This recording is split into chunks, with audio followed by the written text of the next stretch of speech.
All right, good evening, everybody. My name is Amalia Weber. I'm the program specialist here at Rochester Hills Public Library, and I'd like to welcome you to this evening's Smart Towns program, Pearl Harbor and the American Response. Before we get started, I'd like to take care of a few housekeeping details. Firstly, tonight's program will be recorded and available to view about 1 week from tonight on our YouTube page and on the RHPL website shortly after. We ask the audience members please silence or turn off their cell phones before we begin in order to avoid any disturbances during the presentation. Also, you may notice that I've dimmed the front of house lights here, but when the presentation begins, I will also be dimming the back of house lights so you can see the slides a little bit better. Our next program is Guardians of Michigan, Architectural Sculpture of the Pleasant Peninsulas, which will be an in-person event on Thursday, December 8th at 7 p.m. You can sign up for that at calendar.rhpl.org. Tonight's program is presented in partnership with Smart Towns, a lifelong learning program for everyone in the community, led by educational organizations in Rochester, Rochester Hills, and Oakland Township, Michigan. Smart Towns offers lectures, presentations, and courses that introduce the participants to all aspects of the topic and are presented by experts in their respective fields of study. And now, without further ado, please welcome our presenter, Frank Cardimen.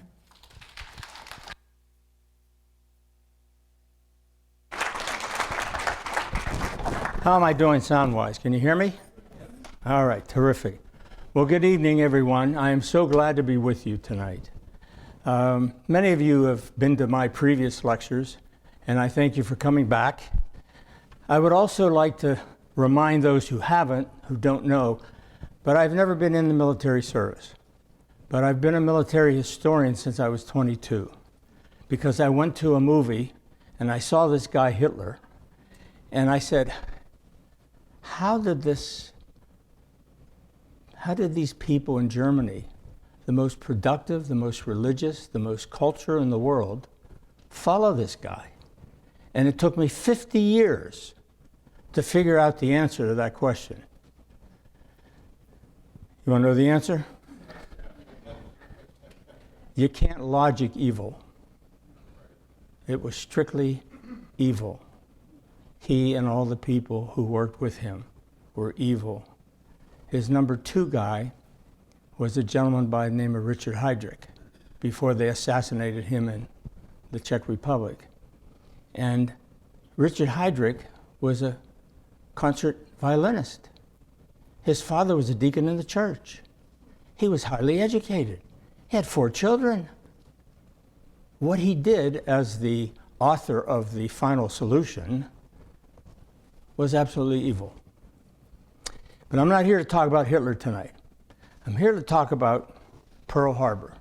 Before I even get started with that, I wanted to let you know that I haven't been in the military, but I would like to know how many of you in the audience have been in the military. Just put your hand up. I'd like to get a round of applause.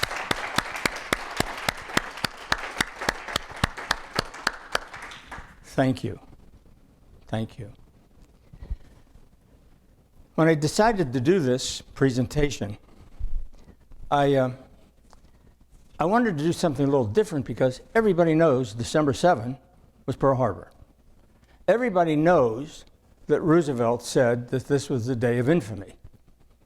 But do you know the story in 6 months of how America was absolutely devastated in the Pacific? To within 6 months, we had won 2, 3 battles and destroyed the Japanese naval command in 6 months. And we were inferior in terms of our quality of equipment, but it was the ingenuity, it was the bravery, it was the courage, it was the audacity that I'm going to show you tonight that took place during that period of time. So that's my story. What happened at Pearl, what happened at Midway, and what happened in between. Pearl Harbor happened December 7, 1941. Tomorrow will be the 81st anniversary. That picture you see there was the USS Missouri, where they signed the final declaration of surrender by the Japanese. That ship right now is in Pearl Harbor, right across from the memorial, the Arizona Memorial. How many of you have been to Pearl? Oh, that's terrific. That's wonderful. Terrific. Let me get started. I'm not going to get started on December 7th. I'm going to get started on September 1, 1939. Because from the start of World War II, when the Germans did invade Poland and the war began against the Europeans, that was 2 years and 3 months before Pearl was attacked. And if you follow the history in those 2 years and 3 months, you find in the first year and a half, Germany was overtaking all of Europe. And who was the only one that stood up to him? England, Churchill. He had no reason to stand up to him. Hell, he almost lost his entire army at the Dunkirk with what a remarkable return of getting those people back. That was a miracle. But Churchill made it very clear that you can't win a war by retreating. But somehow, he, in his language, was able to convince the Brits that they couldn't lose. And they were so convinced that it put up such a front that Hitler made a number of mistakes with his military, and they decided to back away in the fall of 1940 and turn their eyes to the east and Russia. Now, during that very difficult year and a half, Churchill pleaded upon plead to the Americas to get help. And Roosevelt couldn't do anything. Why? American people didn't want to do anything. I just learned this past week. I didn't know this until 10 days ago. I read it or heard something on the radio. The American response about getting into World War II at that time was 8% were in favor of it. 8%. That means 90+% were against that war. Let them fight over there. We went through World War I, let them fight. And Roosevelt, don't you dare, we're going to impeach you and blah, blah, blah, blah, blah. He couldn't do much. He provided this Lend-Lease game that provided some old equipment, provided a lot of food and some ammunition, some of it under the guise of not being legitimate. But he wanted to, and he realized that at some point in time, the U.S. had to get into the war. He didn't know when or how. He just knew that he had to. And what he did was so brilliant was he prepared the military manufacturing side to begin building equipment, building planes, building machines, producing munitions, producing everything, so that if we had to get in, we wouldn't be starting from the beginning. That was the brilliance. So when Churchill would continue to get with Roosevelt and try and convince him that, President, you've got to help us now, he kept saying, I can't. I can't. My hands are tied. 2 years and 3 months later, during that period of time, the U.S. were in negotiations and in a fight with Japan. And that's where we start tonight.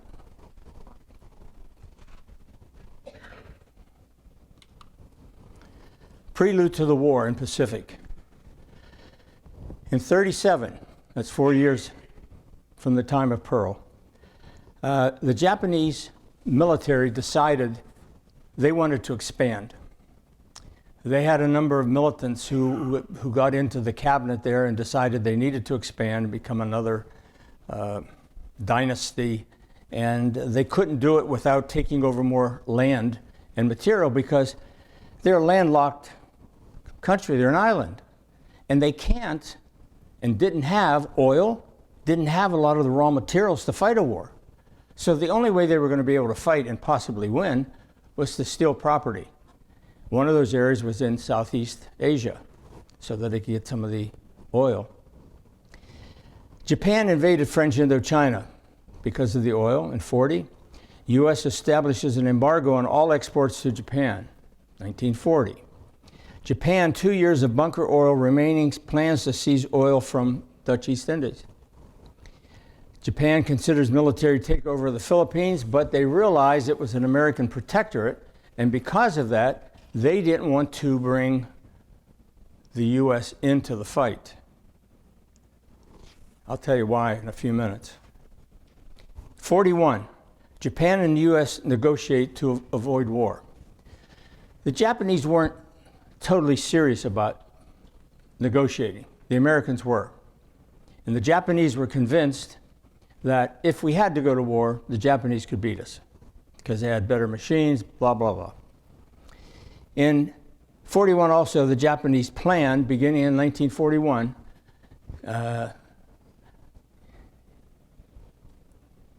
they planned the invasion of Pearl Harbor. 1941, early Japanese planning. December 7, Japan attacks Pearl Harbor. December 8, Japan invades the Philippines.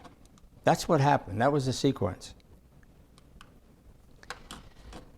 When Japan invaded China in 1937, they took over a lot of territory.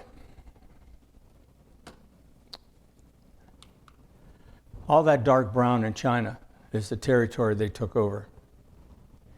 But they were also vicious with their military. And many of you probably read before about the rape of Nanjing.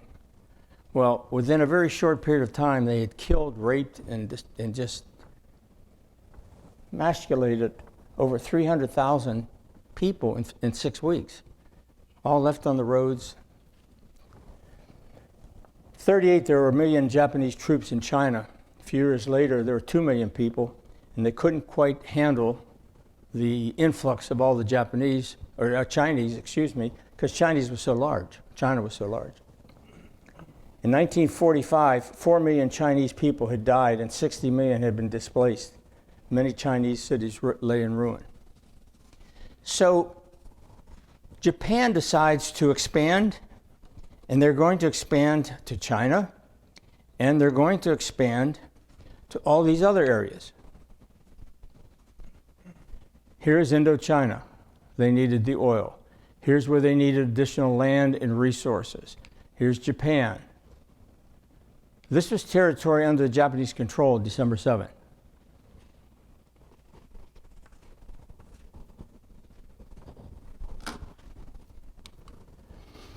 U.S. response to Japan's aggression. U.S. demanded that Japan withdraw from China and Indochina. Japan thought that attacking the U.S. would provide them an easy win in a territory with abundant land and resources to rule once they were victorious. The U.S. oil embargo against Japan was hurting Japanese economy. The Japan and U.S. negotiators tried to avoid war December 6 and December 7 in Washington, D.C. And what happened? Hours before they invaded in Pearl Harbor, the Japanese negotiators were in the offices of the Secretary of State in the U.S. trying to interpret from a report they got from Japan and retype it into English, and they couldn't do it fast enough. They couldn't find any typists. So what happened was the Japanese attacked Pearl Harbor before they notified us that they were going to be at war. Now, to most of us, that doesn't sound like anything significant, but to the Japanese culture and the Japanese culture of honor, that was a bad thing that happened. Oh, I'm sorry, I wanted to get to this. I wanted to show this map. The largest waterway in the world is the Pacific Ocean. Here's the United States, way over here. The only thing between the United States and Asia through here is Pearl Harbor. Now, here's Midway, by the way, 1,300 miles away. So if we lose that, Japan has total control of the Pacific. And I don't know where the U.S. would have tried to further invade Japan, because the only places would have been up in Alaska, and that wouldn't have been very conducive to leading or moving into Japan from up here. So Pearl was our main port of our U.S. Navy.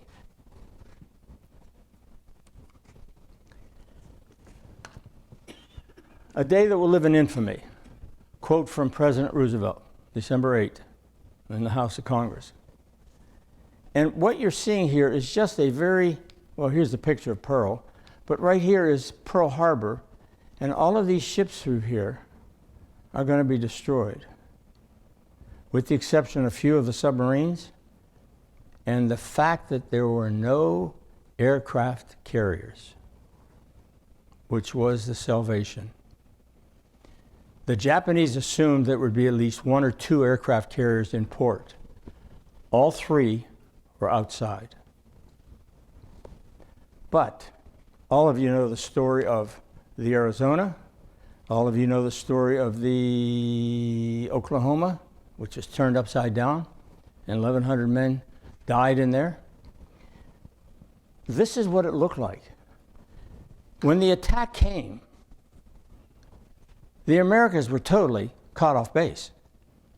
The Americans were on the ships playing the song that they play when they raise the flag. Everybody was in attention. They see these Japanese planes coming in and say, what the hell is going on here? Whose planes are these? And then it all took place. Totally caught off guard. The intelligence was so bad that we got caught off. Now, 2 important pieces of information you have to have behind the scene. The two key characters are Isoroku Yamamoto and Nagumo. Yamamoto was the top military advisor. He's the one that devised the plan for Pearl Harbor. And Nagumo was his field commander, the top guy in the battles, and he would follow Yamamoto's plans. What is so interesting to me is that Yamamoto spoke English.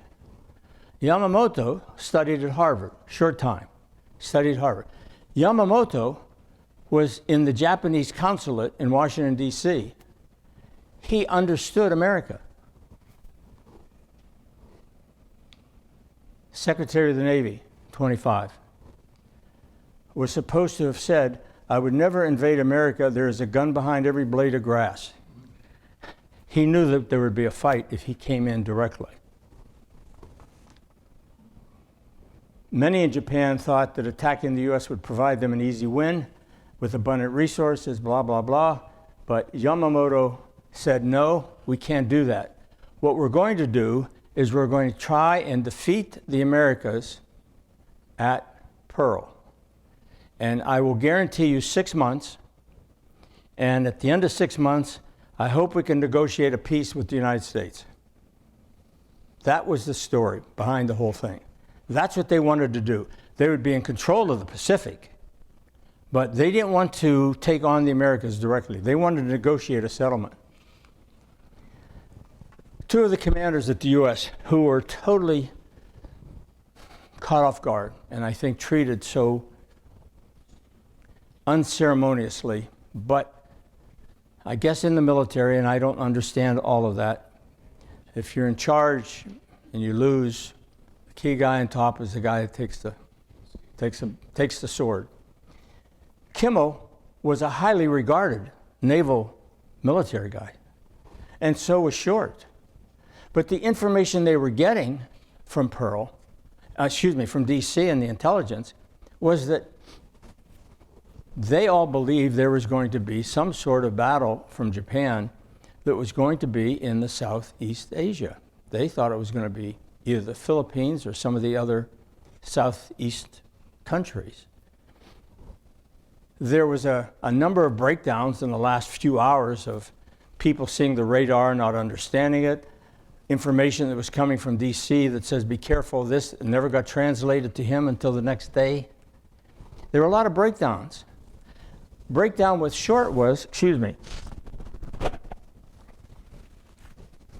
in Honolulu, there were a number of Japanese residents, a considerable number of them.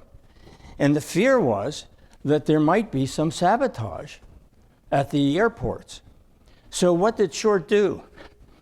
He took all the planes he had and he put them down the middle of the fairway together. So when the Japanese flew in, well, they had an easy time wiping out most of the planes. Only two planes lifted off on December 7th.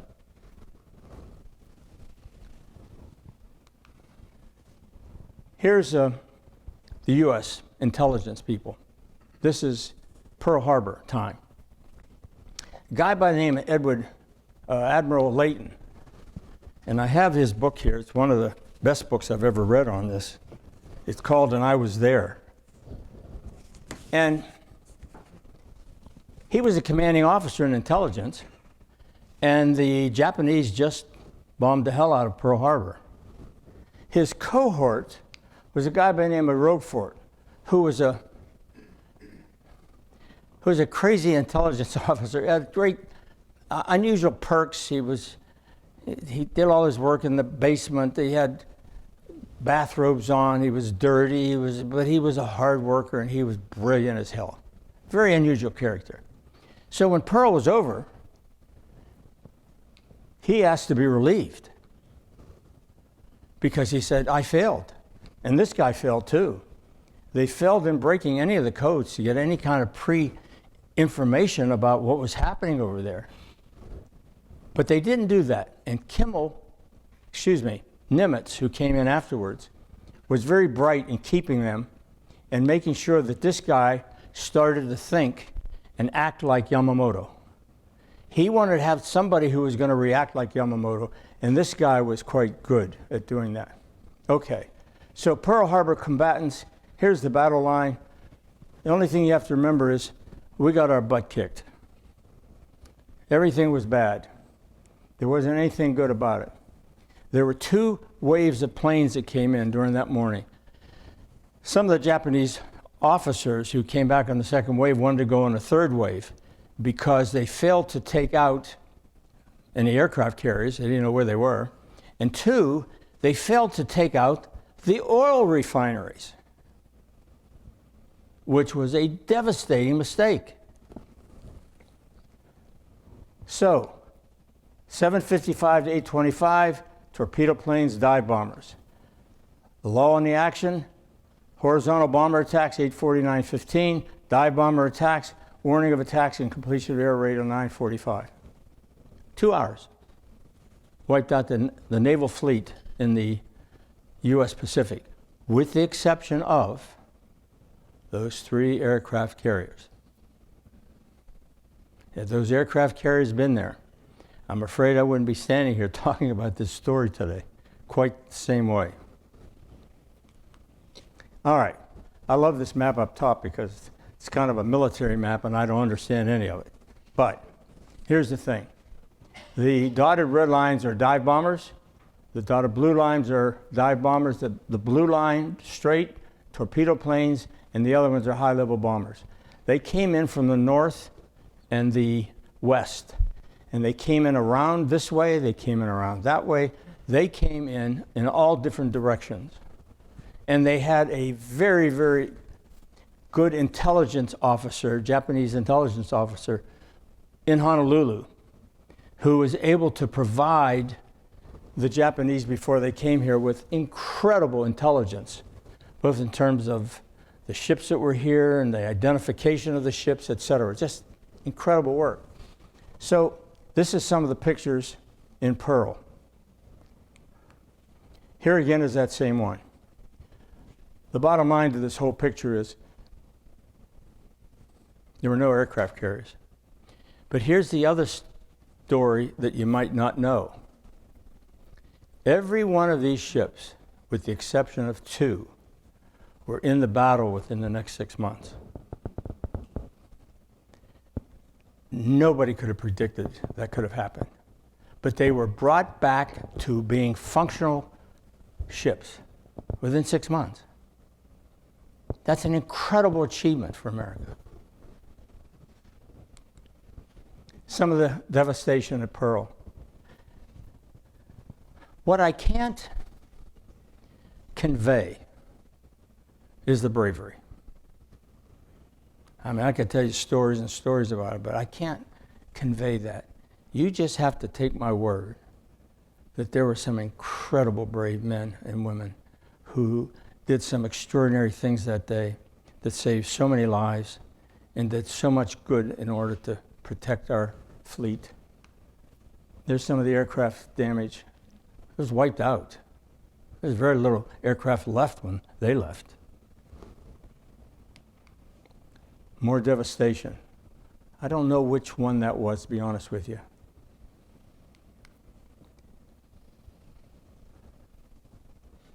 "429 crewmen died in the attack." That was the Oklahoma. It was turned upside down, and the men in there were alive, and they tried to open up the hull from the bottom that was flipped up. The thickness, I think, was like 13 or 15 inches of steel, and they tried like hell to get some out. They had some success, limited success. Then the Arizona hit. Apparently, the bombs that hit the Arizona hit some of the military, pardon? The ordnance. Yeah, hit the military ordnance and split the boat. And half of the boat is sunk now and in the harbor. 1,100 servicemen died on that ship. What you should also know is that those who survived the Arizona, many, if not, I don't want to say all because I don't know all, but most, who have subsequently died, had in their funeral wishes that they be cremated and that their ashes be taken back to Honolulu and that the divers would go down and put the ashes in the Arizona. And that was done and has been done on a regular basis. I haven't read recently. I don't know if there are very many left, if any at all. It was a strange type of memorial that people didn't expect. They were expecting a different kind of memorial, but this one just seemed to be the right touch, right over the Arizona, to remind the people what the hell happened there. And the Missouri is somewhere over here, I think, moored up.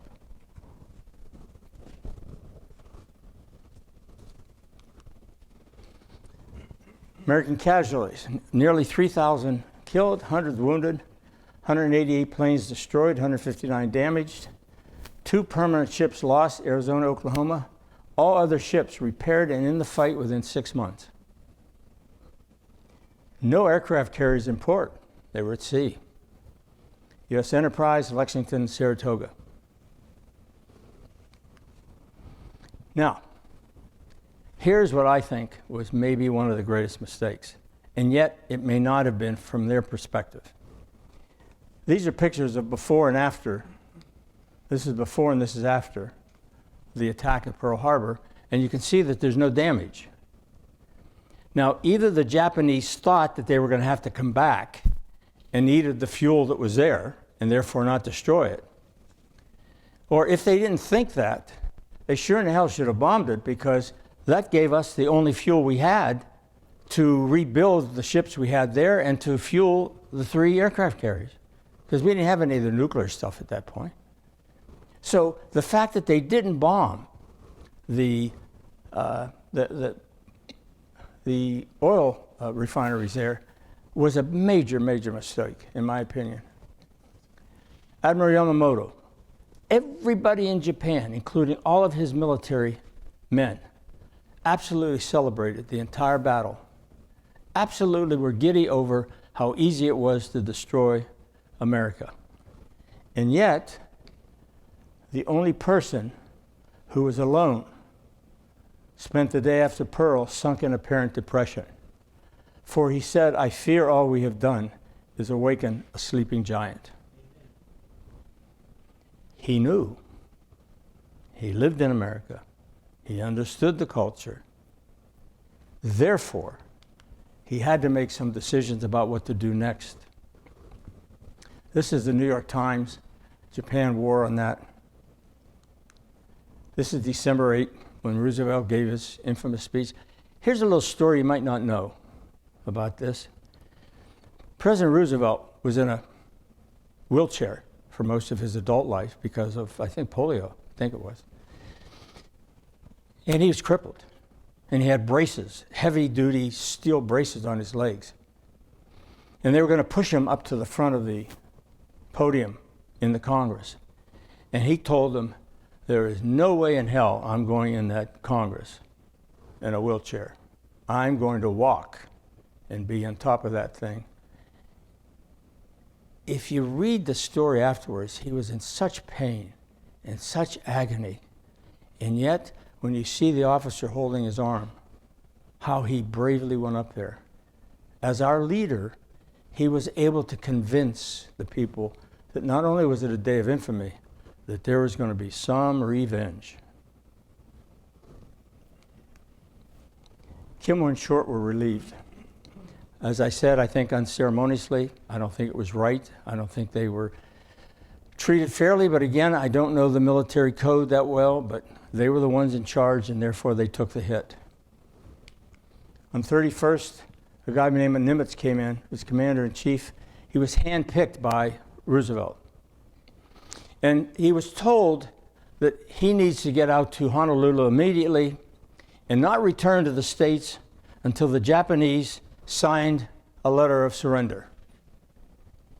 He didn't return until after September 2 of 45 to see his wife. He was out there all that time. So, what did he do? Well, he's trying to figure out who's on first. He's trying to figure out what assets he has that works. He's trying to figure out how do we confront or do anything with the Japanese at this point in time, because we got a harbor here just with loaded bad boats.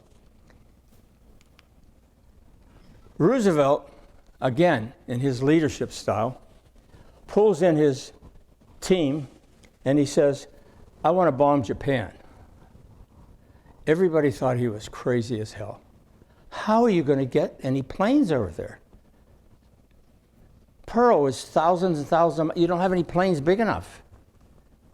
You can't even get close.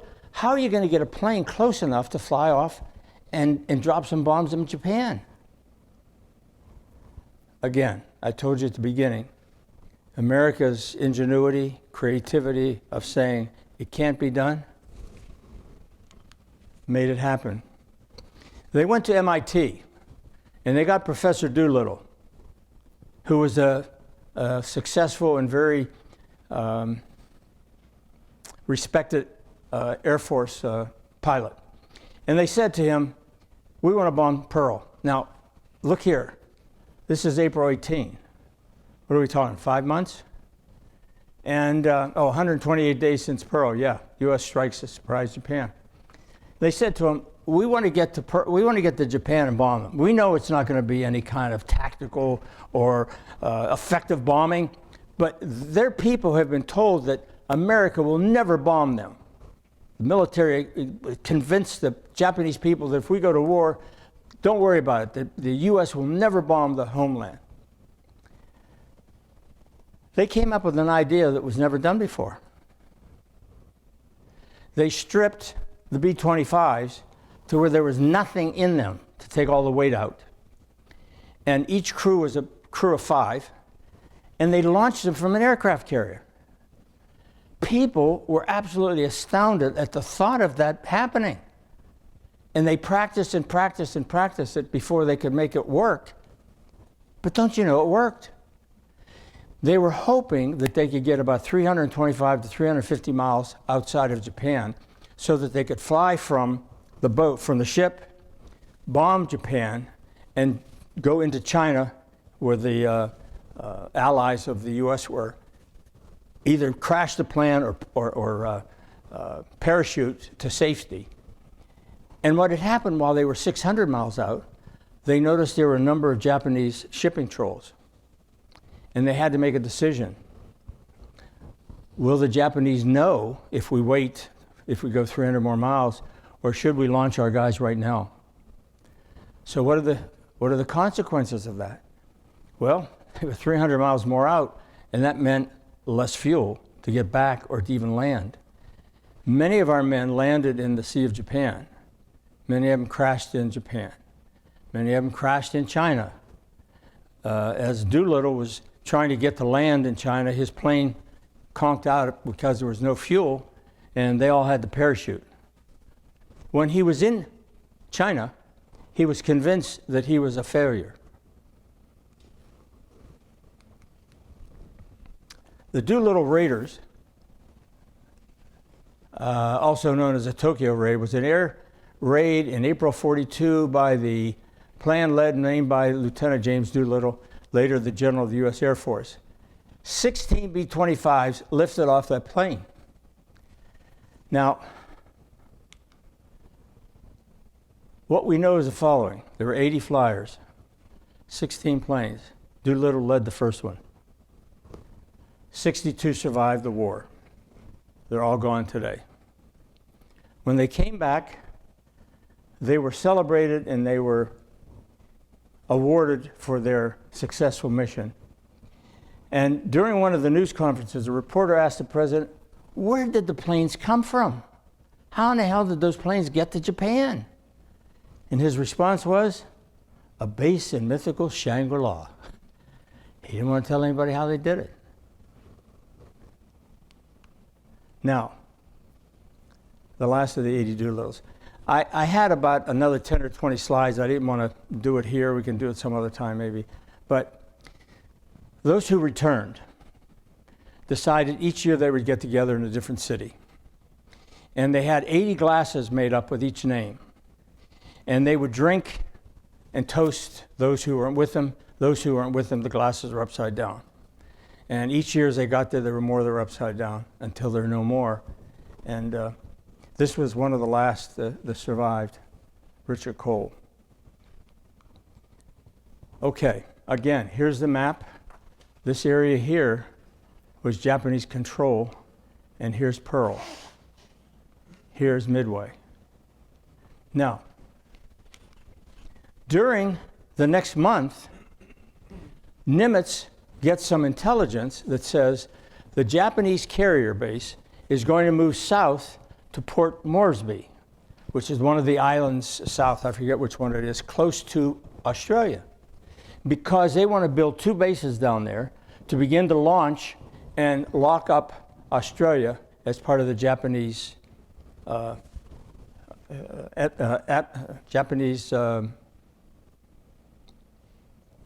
do I want to say? Yeah, thank you very much. I needed that.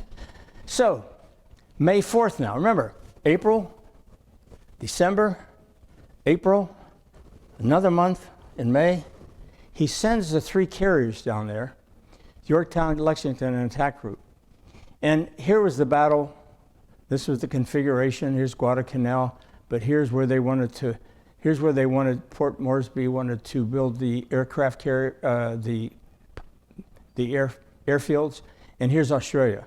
Okay, so the U.S. Lexington, Yorktown, and some of his other ships were there. And what happened was, the Battle of the Coral Sea, first battle fought entirely with aircraft carriers.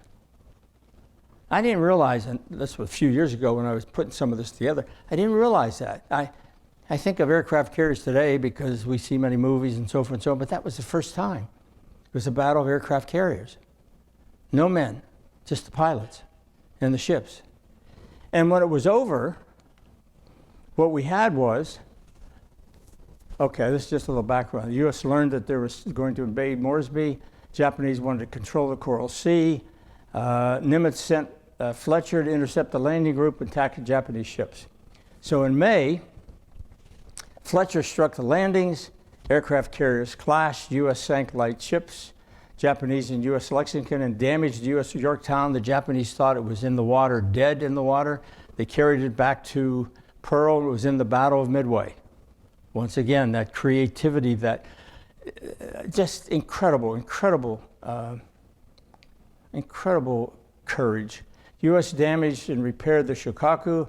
U.S. damaged many Japanese planes.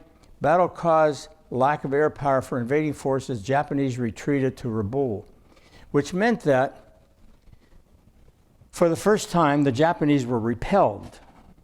They were stopped, and they couldn't count on taking over Australia without a fight. And they backed away. The U.S. Yorktown was crippled and back for Pearl for immediate repairs. So the question is always asked, who won?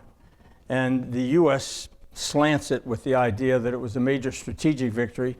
First time in the war, Japanese withdrew without achieving their objective, in this case, Port Moresby, and they turned around and went back, which was a success. So, following that, the Japanese had a dilemma. Are they going to continue to move south in the Pacific, or do they want to get control of the Pacific first and then move south, because they just caught a battle and they didn't do so well down there? Yamamoto was convinced that he had to return to Midway. He called it Century for Hawaii. And he was going to march back to Pearl then. So what he was going to do is, we'll show it on a map in a minute, he was going to bomb and control the island of Midway. And then there'd be a landing force that would go in from there, either from those ships or from another group that was coming in, to go into Oahu and control Pearl Harbor. That was the game plan. And from there, within 6 months, negotiate with the U.S. to end the conflict. That was the game plan. So Doolittle Raid on Japan promoted this decision, produced major naval battle, high confidence to win. Victory would eliminate the U.S. Pacific Fleet, led to negotiated peace. That was their strategy. Now, the bombing in Japan by the Doolittle Raiders did very little. Bombed some houses, bombed some cars, vehicles. Just, it did absolutely nothing except shook the hell out of the Japanese, because they were told no way the Americans would ever be able to come over and take over our land and bomb us. Psychologically, it was a brilliant move. How they did it was brilliant. How they still did it is still an amazing feat of American ingenuity. So, the decision following the Battle of Coral Sea was, let's go back, take over Midway and Pearl. Pearl Harbor attacks the Japanese. Nimitz comes on. Doolittle Raid in April. May, U.S. intelligence breaks the code. May, Battle of the Coral Sea. June 4 to June 7, the Battle of Midway. Here's the key. Those two guys I talked to you about before, Rochefort, he came up with broken intelligence that he was convinced that it was going to be Midway. And everybody knew there was some attack coming. Where was it going to be? He was convinced it was going to be Midway. He wasn't positive. And Nimitz said to him, why don't you try and create a condition where you can kind of confirm it? Well, in the intelligence, AF was considered Midway. So what does he do? He puts out a fake message that he knows the Japanese are going to pick up. And in that fake message, he says the water distillation plant at Midway is seriously damaged. The intelligence report that came back a few days later from Japan was, U.S. intercept shortly thereafter that AF is short of water. So he convinced that AF indeed was Midway. However, the fight hadn't begun there. The intelligence people in Washington, D.C. were convinced that it was going to be the Philippines or some of the islands in Southeast Asia. Heated battle. You're going to listen to King back in Washington, D.C., or you're going to listen to this guy in this little, hellhole down in the basement who's trying to break the code of the Japanese, who said that AF is Midway. To his credit, he supports this guy. He could have supported D.C. and been a hero there. Or maybe not a hero, but he could have made it easier on himself. Conflict with intelligence. Nimitz supports Rochefort, sets up an elaborate decoy plan near Midway with an inferior force. Okay, here's Midway. Remember where these islands are? Right in the middle of the Pacific, some thousands of miles from the United States. Well, 1,300 miles away is the island of Midway. There's just not much out here, guys. And so they were going to land there and then move into here. Midway is nothing but a little atoll. Had some military people on there, some planes, and some very, very small contingent of people, just kind of a forward outpost to see if there was any action coming in from Japan or the West. Yamamoto's vision for Midway Attack was to control the Pacific all-out naval battle with the U.S. Success at Midway, America would suffer defeat, seek peace, complex plan, many diversionary tactics. 4 of 8 aircraft carriers would be in the vicinity of Midway. Invade Midway, use airfields 1,300 to Oahu. Invade Oahu, use oil for fuel and command the Pacific.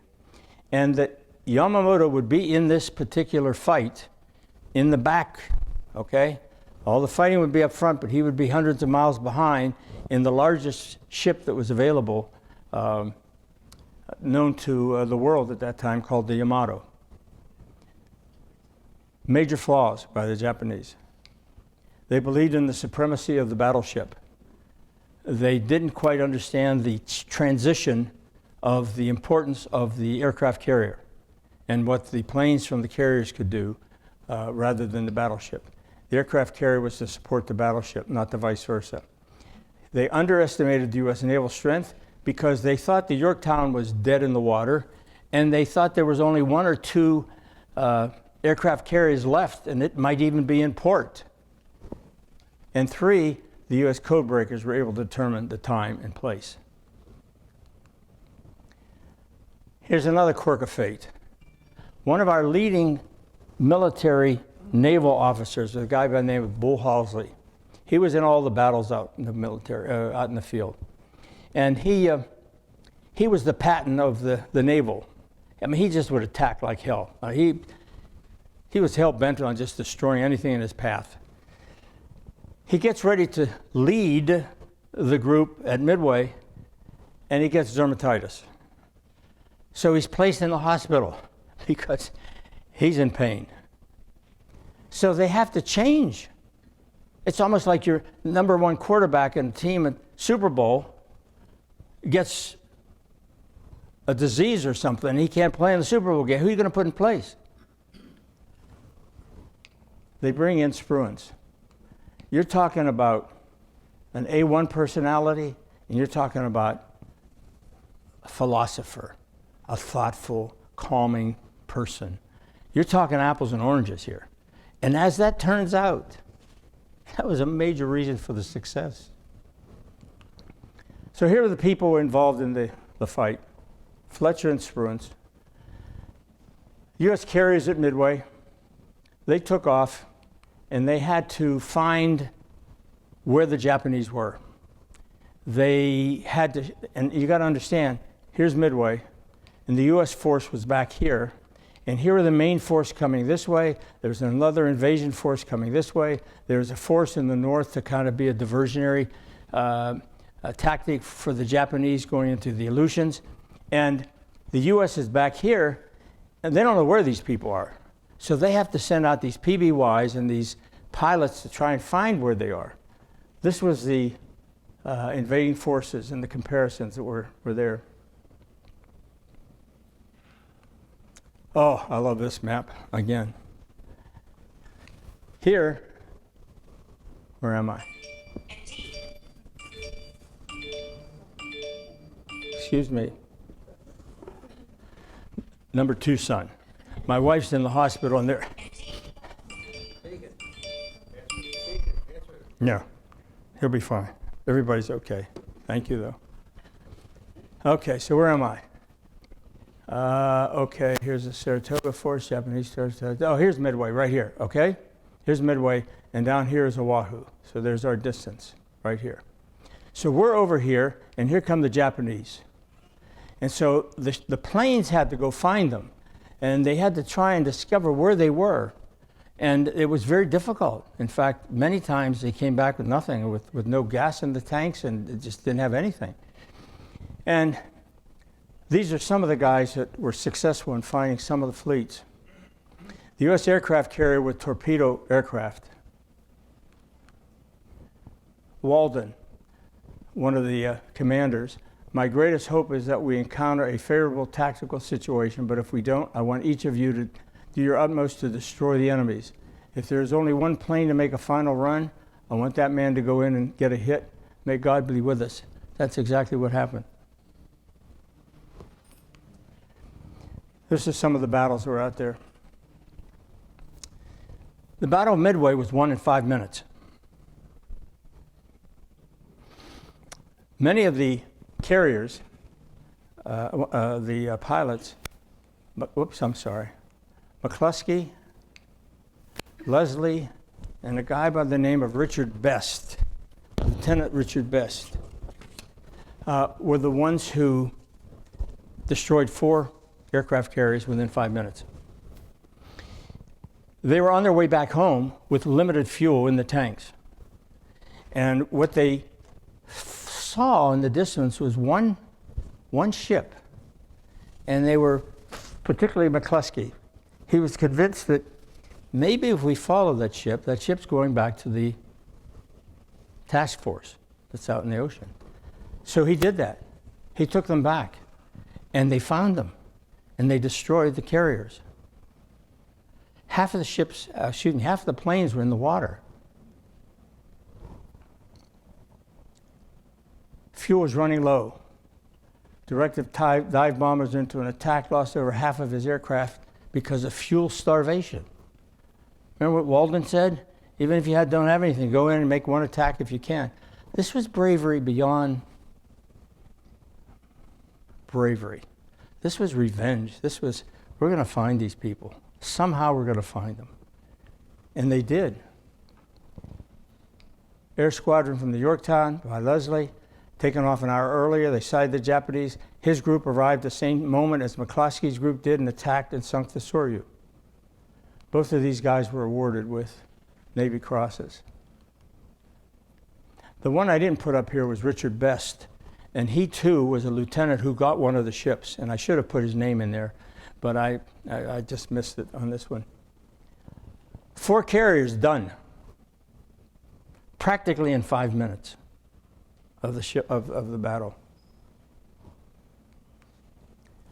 Yorktown was sunk at Midway the next day. Nagumo, who again is that field commander, he's the director out in the field, while Yamamoto is 400 or 500 miles behind him. He has to make some decisions. He has to leave his ship and get to another flagship because his ship is going down. Hiryu pilots destroy Yorktown. Yamamoto tries, here's the piece.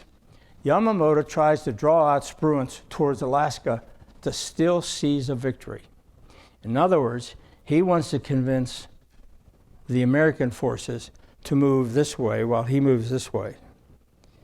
And Halsey probably would have taken him up on that. At least that's the assumption that the historians and people talk about. Halsey would have probably taken him on because he would have wanted to.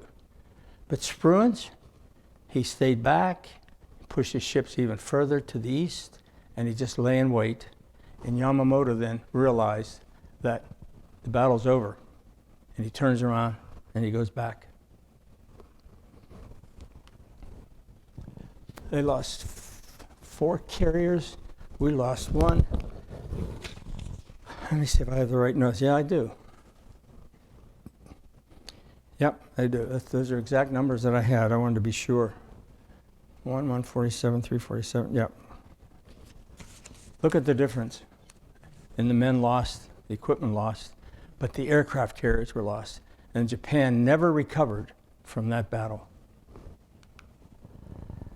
Major factors involved in winning the Battle of Midway. These are kind of my assumptions along the way. The Japanese didn't destroy the oil fields. To me, I think that was still the major problem that they should have done.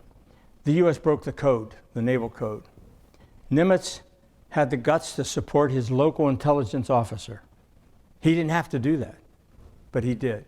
And the Japanese had this victory disease that they thought they were invincible, and therefore got a little bit cocky, and therefore fell into the trap.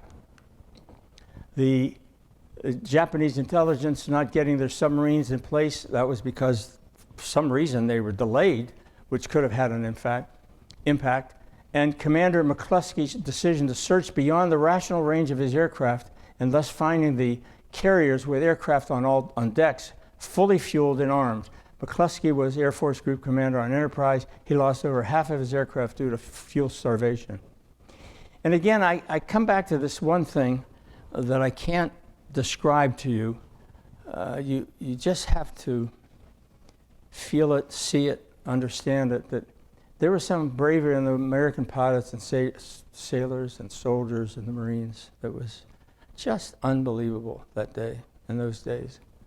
Spruance being in command of Task Force 16 rather than Halsey. 6 months. 6 months we go from total devastation in the Pacific to rebuilding those ships that were damaged, to fighting at least a stalemate but stopping the Japanese, an air raid in Japan that nobody during those days could understand how they got planes to drop bombs there.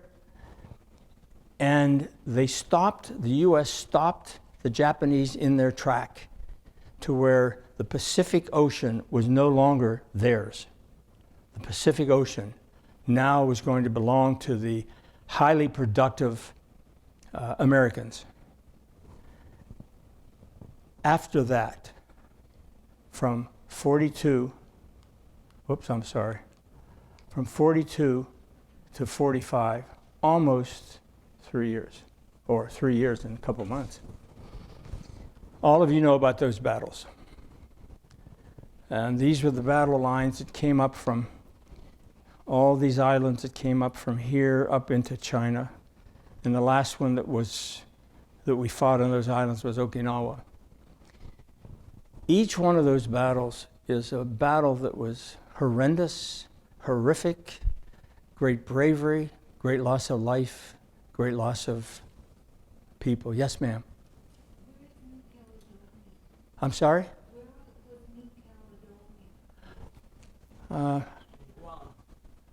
And Guam and all those?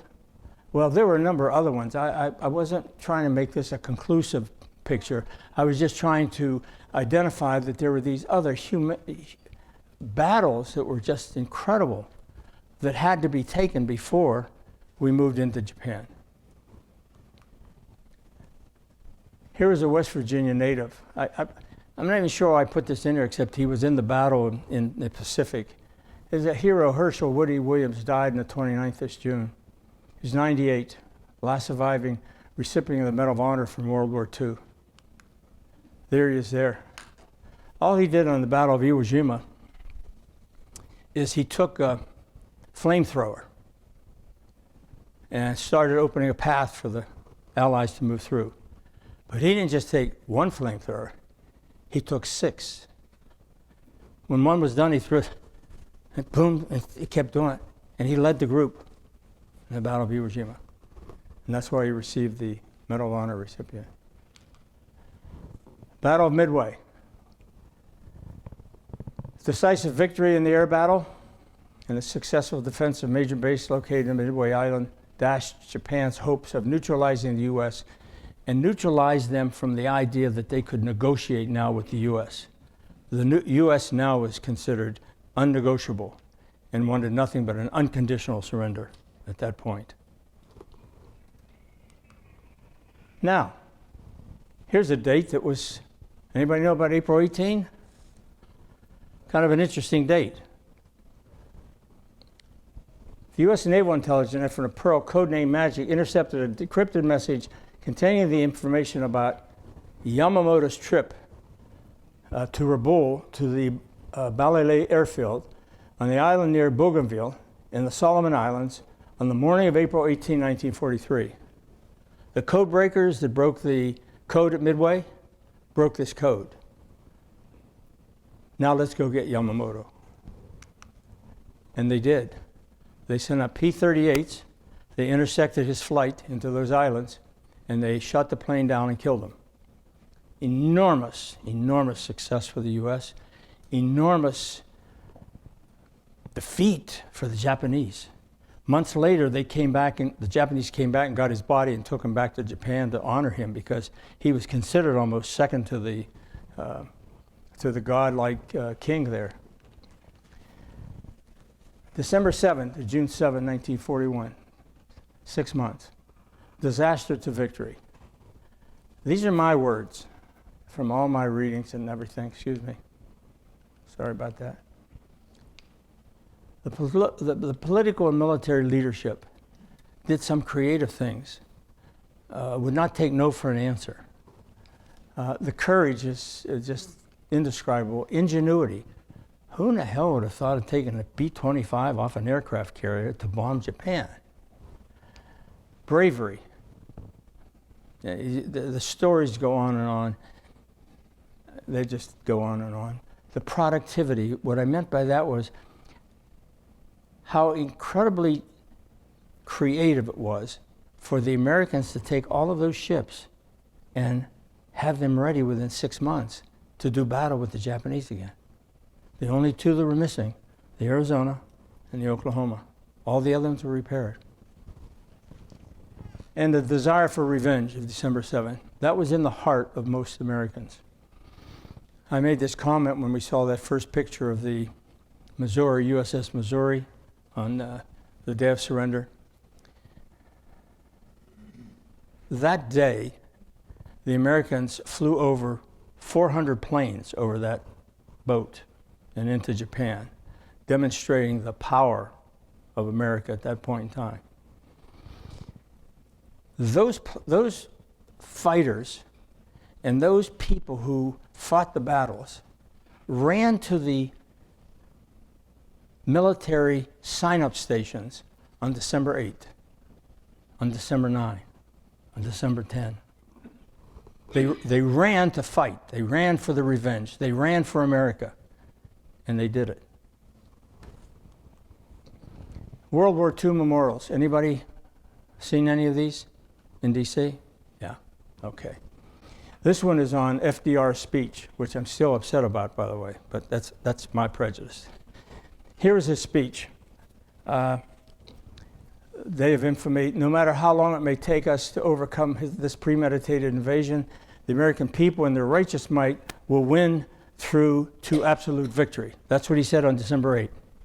He also added, "So help me God." But they didn't put it on the plaque. Now, that's my personal frustration, okay? Just a personal thing. Battle of Midway. I end with this because I think it's the character of the American spirit, at least during that period of time and even years afterwards. I'm not sure today. Things are happening today that are different. They had no right to win, yet they did, and in doing so, they changed the course of a war, even against the greatest of odds. There is something in the human spirit, a magical blend of skill, faith, and valor that can lift men from certain defeat to incredible victory. To me, that's the spirit. That was also the spirit of Churchill when he went back to his school, Harrow, where he almost failed, by the way, when he was a kid. And he had one of his shortest speeches, and he says, "Never give in, never give in, never give in." I relate that to my students because, you know, in our careers and in our lives, we get knocked down, we have to get back up, you get knocked down again, you got to get back up. You just got to fight on. But the American spirit in these wars and the way in which we fought them and the way in which we became so creative was an incredible achievement. We lost almost 300,000 in the Pacific. This was the fall of the empire in the battleship Missouri, Tokyo Bay. I always kept asking the question to myself, what would have happened if Midway was lost? How and when would we have had to negotiate? How would this have turned out? It's been a pleasure. So happy to be with you a day before the anniversary of December 7th. Thank you very much.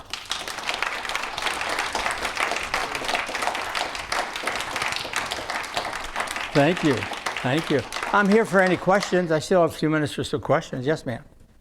I remember one general was asked to surrender in Germany.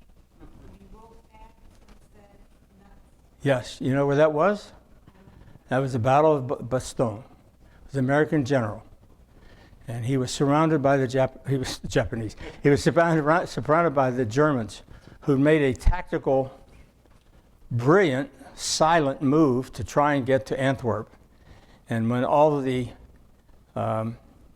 roads led to the little city of Bastogne where the Americans were, and they were coming in from all directions, and the Americans were the only ones that could stand there and kind of block the road so they couldn't get to Antwerp.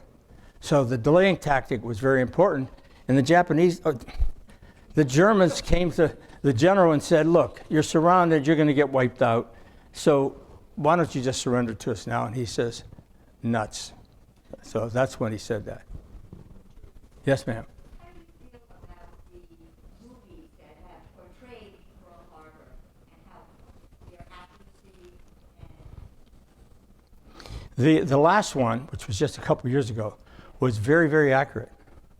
And if you watch any of the public, I don't know how to call them a travelogue, but pardon me? Documentary? Yeah. When you follow those, they're very accurate. There's very little nuance to any of them. Now, when you see the movie that I presented some time back, I did one on Bletchley Park and not Deming, but Alan Turing.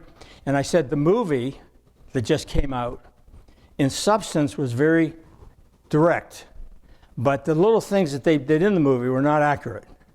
But the essence of it was accurate, and that was the important thing. Anybody else? Yes, sir. You think Roosevelt knew it was coming?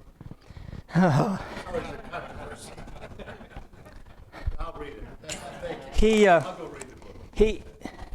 I think he feels, when I read through this, because I was so anxious to answer that question too, and I think he feels like I do, that I think he wanted to do something to get in the war, but I don't know that he had information that was going to be so specific that he was going to sacrifice Pearl Harbor to let them to suffer to get in the war. And so, did he know anything more that he could have shared? There's documents now that won't be open for 50 years, okay? We'll not know for a while. So stick around, and maybe we'll find out. But I've read over and over for the years about that, and that's why this book was one of the best, because he was there. He was there for Kimmel, and he was there for Short, and he was there for Nimitz. So he saw both sides, okay? And that's why I got so frustrated that they treated Kimmel and Short so poorly, because I just don't think they were treated right. It just seemed like they had them out on the, at the end of a scapegoat, yeah. And that happens, I guess, in the military. Well, that was more political than military. Yeah. And they were subsequently vindicated. Oh, yeah. But Didn't make any difference. Pearl Harbor happened on their watch. Yes. Ergo. Nobody's going to go. Absolutely. And Short lining up those planes, I mean, his logic was pretty damn smart. He didn't want any sabotage coming from the locals. So it was pretty smart, unless somebody would have told him they were going to put some Japanese planes to come through and wipe them out. You made a point about the getting the oil. Yes. And the second, Yeah. third strike. Oh, yeah. We learned from that. When we attacked Rabaul in the South Pacific, we did not hit the oil fields first. Right. We took out the anti-aircraft, we took out the fighters, and then when the day was done, we took out the oil. Yeah. Because we knew that it would cloud up. The Oh, sun yeah. would That was the cloud other up. thing. And that may be why the Japanese didn't take out the oil. It's- Because it was smoky. Well, it's possible, but you got to understand, here's the island. The oil fields are over here. So I'm not, depending on which way the wind blows, that could have been a factor, but So we conscientiously did not take Yeah. out the oil. until Because the of end, the- yeah. So we could see what we're doing. sure. Yeah, fabulous. Anybody else? Yes, ma'am. Well, I'm a naturalized American citizen, so Yes. You just mentioned several times about the bravery of Yes. American soldiers. Yeah. I saw those the same bravery and courageous in Independence War and Civil War, both sides. Where is that courageous from, do you think? Is that unique in the world? If it is, where it is from? I think it's our culture. And let me relate another story to try to answer your question. I brought a young lady from China to America to study at my university. And I had to do 4 years of work. I had to get $25,000. I had to do a whole lot of stuff, okay? I brought her here. She did her master's, she did her PhD. She was a professor at Indiana University. She just retired. She's a beautiful lady. On September 12, the day after September 11, she calls me in total tears, absolutely despondent. She could hardly talk. And I said, Danielle, don't worry about it. What's going on? She said, I just feel so bad. I said, well, everything's going to be okay. Just, it's new to you, but everything will be okay. She said, no, you don't understand. She said, in my country, those first responders and those policemen would never have gone into the buildings to go up and get the people as the buildings were coming down. She could not understand that. Her culture would not accept that. She said, I just don't understand how that comes to be part of America. And yet it is. I don't know exactly how to talk about it. I think it's been part of our history. I think it's part of the culture of being a country that believes more in independence, less government, more helping of your neighbor. I think it's more of that. I just don't know how to describe it. Do you worry that courageous may be fading away? Yes, that was my point. Because I don't think, I was telling Ellen over here, I said, 2 weeks ago I presented this to my students at the university, 19 to 23 years of age. Do you know only one person had the comment to say, wasn't December something about America fighting Japanese or somebody? The other ones knew nothing. Nada. And it bothers me, but I'm a soul in the in the distance trying to keep it alive to help them understand. Now when I got through with it, they were so pleased to hear what I had to say and how it all took place. But I don't know that it's too much giving things away without doing anything. Too much freedoms of the child to without any guidance. Too much do something for nothing. Okay, I mean, perfect case. Steelers. I'm from Pittsburgh. I'm a Steeler fan. Okay, just so you want to know. All right. One of my favorite guys is this guy named Harrison, who picked up that fumble and ran the big game and so forth and so on. But his kids lived in Mount Lebanon, and they were in soccer programs, football programs. And their team lost, but when the season was over, all the kids from all the teams got a trophy. He got his kid's trophy and he gave it back to him. He said, that's not the way this works. Okay? That's not the way it works. There's a whole cultural change in America. 50% of us old-timers are in the checkout generation. Think of A. And the new young people are thinking B right now. And I pray to God that somehow we can pull them back into the fold and just try to understand what all of you guys had sacrificed for us and other people have, Yes, ma'am.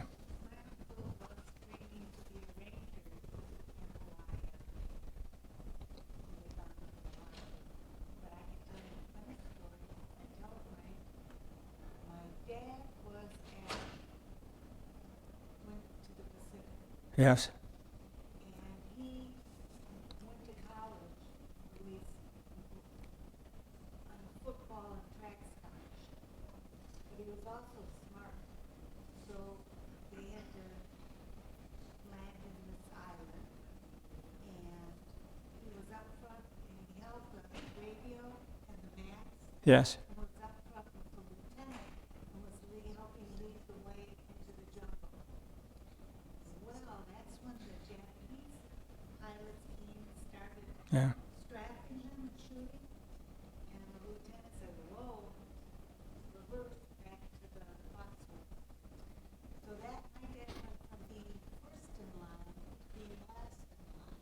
Wow. And they started running back to the boxes. And my dad, with the radio and with the maps, ended up being the first one in the foxholes. Died because Yeah. he passed them all. Well, the stories and history of what the military had gone through in the war in the Pacific and in Europe are just, and there are more stories. There are absolutely thousands more stories that people are not going to ever hear because most of the soldiers that came back didn't want to talk about it. I did a 10-month study on my uncle, who for 25 years didn't say anything to anybody in the family what he went through in World War II.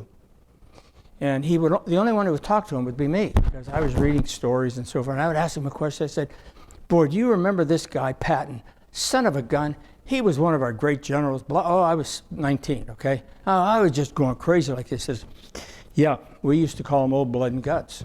And that's all he ever said to me. Well, about 8 or 9 years ago, when I did this research on him, going all through Europe, which only 2 of them, their company ever survived, what I found out was he was under the command of Patton going into Sicily. His kids and his wife never knew that. And what I'm saying is there are thousands of young men and women who experience something like that, that stories just don't get out because they just don't care to get them out, you know. Anybody else? Yes, sir. What was the failure of the radar detection on December 741? Was it a communication problem? Yeah, it was, from what I could tell, it was a problem with the new piece of equipment.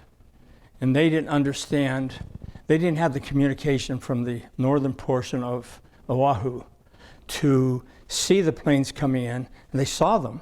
I mean, the radar worked, it showed how they were coming in, but they didn't know who they were. So one guy would say, "Oh, it must be those bombers coming in from such and such, American bombers."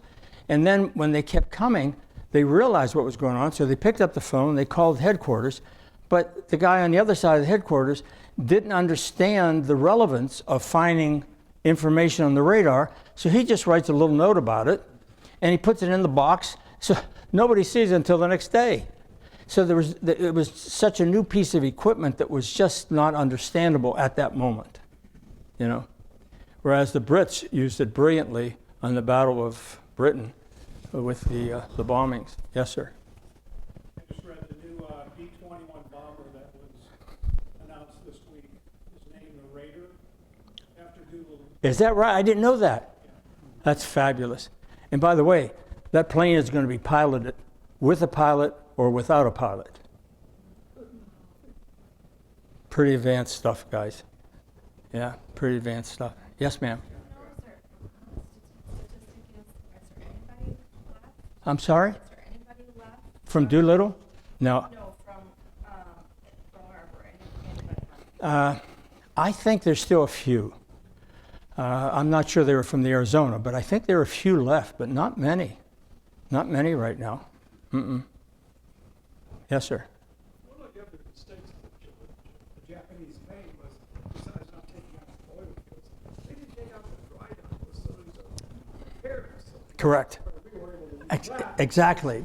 Point well taken. I should have put that in there. You're absolutely right on that. That's exactly right. They didn't take out the submarines. They didn't take out the dry docks because the Pennsylvania was in dry dock getting repaired. So, anybody else? Yes, sir. On a vacation trip to Oahu, I took a gliding trip, and I was told that if the message that was sent by the people that were on the east end of the island of Oahu that got sent back, and they paid attention to that, it would have made a difference of 10 minutes. Yes. 10 minutes more time to prepare, but it was ignored. Yes. 10 minutes would have been a lot. Absolutely. In that first wave of Japanese planes coming in, Americans from all sorts, cooks, anybody, would grab a gun and try and shoot, okay? And they were very ineffective on the first run. And the major reason they were is that all the ammunition was locked up. It was all locked up. Now, after the first wave went out, they banged it open, they got all the machine guns out and everything, and they had a greater response, even though it wasn't so great that they stopped them, but they did destroy more planes and killed more Japanese at that time, but it was because they were not expecting it. It was absolutely a brilliant piece of work by the Japanese, and as the Japanese came over from Japan toward the fight, it was total silence. There was no communications at all, except with the flags between the ships. That was it. They kept off the communications. Yes, ma'am. My sister-in-law's father was Japanese. Yeah. And not many people know the most decorated unit marching across Europe was the Japanese unit. Yeah. Your mother told me that when they left she left the family left the internment camp Yeah. in Oakland. Right. They cried because the guards had become like family members. Yeah. No, the Japanese were interred from California. It was I think, a bad scene for America. I don't know that Roosevelt had much choice, but it was a bad scene. And those Japanese vindicated themselves over and over in World War II. But the thing is, I thought about it and I thought, where could they have been safer? Well, that's a good point. Yeah. I'm thinking, I thought to myself, what if they were safer there? She was afraid almost to leave the internment camp. Yeah. She didn't know how she was going to. Yeah. But it was such an infringement on individual rights. You know, I mean, it was. Again, I don't think we had an option, but I do feel bad that it had to happen that way. Certainly, as I said before, the Japanese fully vindicated themselves as being Americans in so many different battles. Fully. Anybody else?